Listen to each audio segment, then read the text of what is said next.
Okay, so this video is going to focus on how to graph a compound inequality here. So we are given this system of inequalities here. So we have these two different equations here that we need to graph, and we need to graph their solution space, right? So keep in mind when it comes to inequalities, your greater than, less than symbols here. The main difference in graphing these than graphing an equation is we need to figure out, do we have a solid line or a dashed line when we go to graph? And then where are we shading? So here we're dealing with two different lines, so we need to figure out where do these two different lines intersect, right? Where are they both shaded? That's what we're trying to figure out when it comes to doing this. But before we even get into that, we need to focus on graphing these lines first. And when it comes to graphing lines, we're going to focus on slope-intercept form. So remember that slope-intercept form looks like this. Y equals mx plus b, which means the first thing that we need to do is we need to put our equations in the proper form by solving for y. So let's get y all by itself. Focusing with this equation on the left, if we're getting y by itself, we need to get rid of this 2x. So let's subtract 2x on both sides. 2x minus 2x cancels. Let's drop down 4y. And that is greater than or equal to. Always drop down your x value first, then your number. So drop down the negative 2x, then drop down that 5, and that 5 is positive. Otherwise, we're almost done here solving for y. So remember that this 4y represents 4 times y. So the opposite of multiplication is division. And we need to divide everything by 4. 4 divided by 4 cancels, and we drop down y is greater than or equal to. Well, over here we have a negative over a positive, so that's gonna be negative. And 2 divided by 4.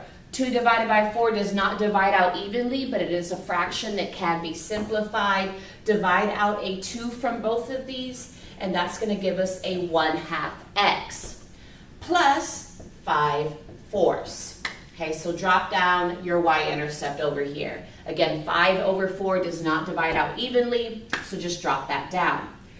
And we're going to pause here just for a second, look at our second equation, but honestly, there's nothing really to solve in our second equation. We were given x is greater than or equal to 1. That is one of our special lines. So the special lines are those vertical or horizontal lines. This one in particular, this is one of those vertical lines. So we'll talk about that more in a little bit, just in case you forgot how to graph those. Let me go ahead and draw my graph here. So what we're going to be doing is we're going to be graphing both of those inequalities over here on this graph and try and figure out where they intersect. So let's start with this equation on the left first. So when it comes to graphing, always graph your y-intercept first. So our y-intercept is a positive 5/4. If you're not so familiar with fractions or knowing exactly what they equal, you may want to go ahead and just plug that into the calculator and go ahead and do 5 divided by 4. So 4 goes into 5 one time, and then you're going to get like 1.2 something. Right? So a 5/4 is around here. Right? As long as you're close enough, that's normally good enough. So 5/4 is about there. Then what we're going to do after we take care of our y-intercept, now we look at our slope. Our slope for this particular equation is a negative 1/2. So negative means this line is going to be going down over here like this, either up and to the left in the negative direction or down and to the right.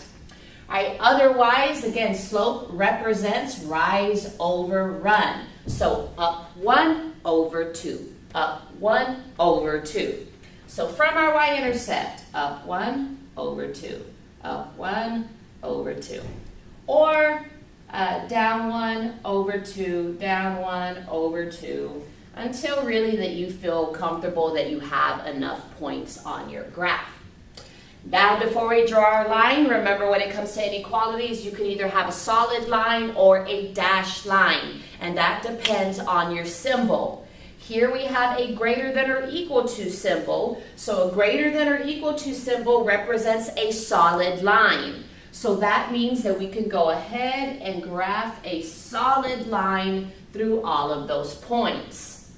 Also, we have a greater than or equal to symbol, so that means we're going to want to shade everything above. All right, so everything in that direction. Pick any point and go up, and that's greater than. All right, so that's our solution space there. But we need to take into consideration the second line that we were given. The second line that we were given is this x is greater than or equal to 1. An x equals a graph is a vertical line at that number. So x is greater than or equal to a positive 1. A positive 1 on my x-axis is right here. So draw a vertical line at 1. Before you go through and make that line, again, look at your symbol just to make sure you do have the appropriate type of line. This is greater than or equal to, so this is a solid line at x equals 1. And we want everything greater than that line, so we want everything to the right of that line. Greater than, positive direction to the right, less than would have been left.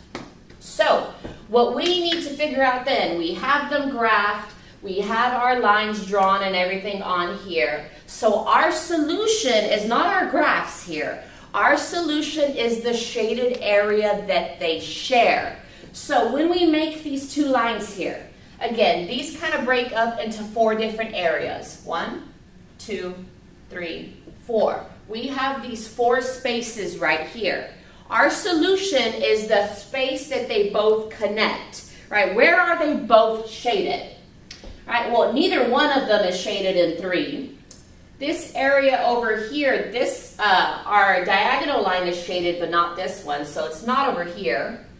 All right, our 4 area over here, our vertical line is shaded, but not this one. So the only area where they are both shaded is this top right area over here. This is where they are both shaded. So that area right over here, that represents our solution space where they both intermix. That is what we're looking for there.